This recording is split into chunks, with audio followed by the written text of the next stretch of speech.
vraies voix Sud Radio. Les trois mots de l'actualité avec vous, Antoine Mazère. Bonsoir, cher Antoine. Bonsoir Frédéric, bonsoir à tous. Alors, les trois mots ce soir, suspension, orage et collision. Oui, suspension. L'athlète tricolore Mohamed Abdallah Kounta suspendu par la Fédération française d'athlétisme sous le feu des critiques pour de violents tweets contre Israël et la France, notamment le sprinter français de 29 ans qui a participé au relais aux Jeux Olympiques de Paris 2024 et dans la tourmente après un signalement sur X de certains de ses posts sur les réseaux sociaux. Quelques tweets de l'athlète ont été ressortis par l'internaute Sword of Salomon dénonçant l'apologie du terrorisme du Hamas, une incitation à la haine d'Israël ou encore une banalisation de la Shoah dans les messages de l'athlète français. Après plusieurs heures de polémique, la ministre des Sports démissionnaire Amélie Oudéa-Castéra a annoncé sur son compte X ce matin que Mohamed Abdallah Kounta avait été suspendu par la Fédération française d'athlétisme, que le procureur de la République avait été saisi, tout comme la commission de discipline de la Fédération. Bernard Amsalem, qui est l'ancien président de la Fédération française d'athlétisme, chez nos confrères de CNews, a témoigné de son indignation ce matin. On l'écoute. Quand on revit un peu ce qu'on a vécu pendant les Jeux, ce ne sont pas les valeurs du sport. Ce qui est dit dans ces commentaires, dans ces articles, c'est autre chose. C'est pire. Et quand on fait du sport de très haut niveau, pour moi, le sport, c'est un modèle de fraternité, de respect, de partage. Voilà, la procédure est engagée et c'est inadmissible. Il faut sanctionner ce genre de comportement. Alors ce matin, le sprinter a réagi sur ses réseaux sociaux, publiant 2 photos de lui avec le drapeau français. Je suis français, musulman et fier. Des personnes se sont amusées à fouiller dans mes tweets et à sortir certains de mes propos de leur contexte en me créant une réputation d'anti-blanc, d'anti-France, d'antisémite et j'en passe. Je m'excuse sincèrement et je pense ne pas avoir besoin de prouver à quel point j'aime mon pays, a déclaré Mohamed Abdallah Kounta. Bon, ça sera l'objet de notre grand débat à 17h30, ces réseaux sociaux. Alors, c'est pas la seule question, évidemment, que vous soulevez, cher Antoine Mazère, mais ça fait partie des questions et de la maîtrise aussi des réseaux sociaux. Je précise que le relais 4x400 n'a pas une médaille, donc il n'y a pas d'histoire de médaillé en question. Une réaction, Priscilla Ludowski ? J'ai pas vu les propos en question, mais bon, du coup, j'irai regarder, je pense, après.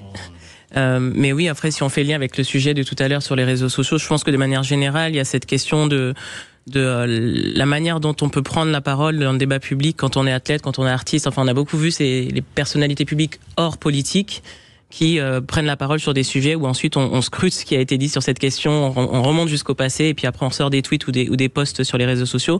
Et donc je pense que ce qui est intéressant, c'est de voir ce qui a été dit, si ça a offensé quelqu'un, si ça a agressé verbalement quelqu'un, si c'est du harcèlement. Je pense que tout ce qui tombe sous le coup de la loi, c'est quelque chose qu'il faut relever.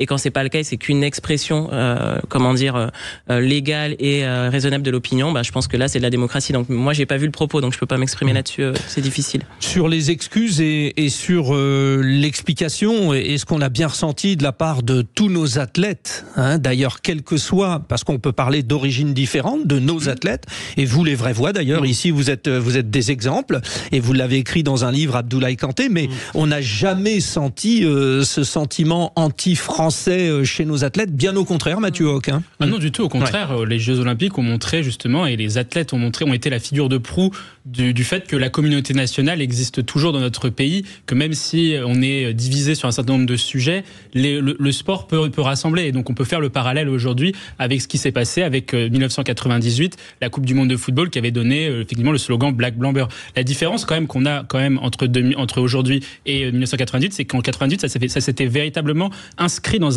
justement dans ce slogan Black Blanc Beurre. Et ça n'avait d'ailleurs pas forcément duré très très longtemps, puisque en 2002, Jean-Marie Le Pen arrive au second tour de l'élection présidentielle. Là, il n'y a pas de slogan qui sort de cette... On est véritablement sur un collectif, sur la nation qui a gagné, peu importe les couleurs, peu importe les origines, et c'est plutôt ça qui est à saluer. Mais c'est dommage que du coup des athlètes se soient singularisés par ce type de tweet et sur ce type de comportement, même si c'est des tweets qui datent antérieurs, ouais. Rappelons-le. Mais alors justement, Abdoulaye Kanté, Mathieu Hoc dit là on n'a pas sorti de slogan parce que finalement on n'a même pas besoin d'en sortir. Ça commence dès la cérémonie d'ouverture avec la notion d'inclusion, de mixité sociale. Finalement, on était assez serein là-dessus. Cette histoire, c'est un peu. Oui, c'est un peu une tâche parce que que je pense encore une fois que cette séquence olympique a montré vraiment la valeur du collectif, la valeur de notre nation. C'est-à-dire que justement par le fait des performances des athlètes qui a permis de, on va dire, essayer de réunir, on va dire, ces communautés qui se regardaient en chien de faïence. Et c'est vrai que encore une fois, les réseaux sociaux, je pense qu'il faut encore faire très attention parce que Internet n'oublie rien. C'est-à-dire que vous pouvez mettre quelque chose sur l'instantanéité, sur l'émotion, et on peut vous le ressortir, mais au final, à un moment donné, je pense qu'il faut pas que ça sorte du coup de la loi. Vous pouvez exprimer votre, on va dire, votre colère, votre émotion, etc. Mais il faut pas que ça tombe, comme l'a dit Priscilla, sous le coup de la loi. Et encore une fois, je pense que quand ça soit, même en tant que policier ou même en tant que sportif, on a ce devoir d'exemplarité parce que, vous savez, les valeurs de la République nous dépassent, en fait. C'est au-dessus de tout. Et à un moment donné, il faut que les gens s'en rendent compte que, voilà, nous sommes français et que nous sommes régis sur les mêmes valeurs. Et à 17h30, nous débattons avec vous, les auditeurs de Sud Radio, justement sur cette question des réseaux sociaux. Vous allez sur le compte X et vous nous dites, pour vous, les réseaux sociaux sont utiles, nécessaires, dangereux ou intéressants. Vous nous donnez votre point de vue. Bon, très passionnant ce premier mot de l'actu, cher Antoine Mazère. Pression sur les deux autres. Le deuxième, oui, mais celui-là, il est concernant. Orage. Oui, des violents orages ont frappé l'est de la France et notamment l'Isère hier soir. Nos confrères de France Bleu Isère ont constaté ce matin qu'à 10h, 1400 foyers étaient encore privés d'électricité. Cette nuit, c'était près de 14 000 foyers qui en ont été privés. Plus de 850 appels d'urgence au 18 ont été recensés sur tout le département de l'Isère et plus de 100 pompiers ont été mobilisés sur le terrain. Le camping de Morestel a été évacué par précaution. Écoutez ce témoignage d'une vacancière, c'était ce matin sur BFM, qui racontait l'arrivée de l'eau au moment du repas. On était à table et la pluie a commencé à tomber. On savait qu'il allait y avoir un orage et l'eau est arrivée soudainement comme une vague. Ça montait, mais ça allait. Et d'un coup sec, une vague d'eau est arrivée. Et là, l'eau arrivait au-dessus des bancs de la table et ça a tout submergé. On a été évacués. Les propriétaires du camping ont trouvé tout de suite une solution de repli et nous ont proposé le gymnase. Et de toute façon, on ne pouvait pas rester puisque l'eau passait dessus et nos matelas pneumatiques flottaient.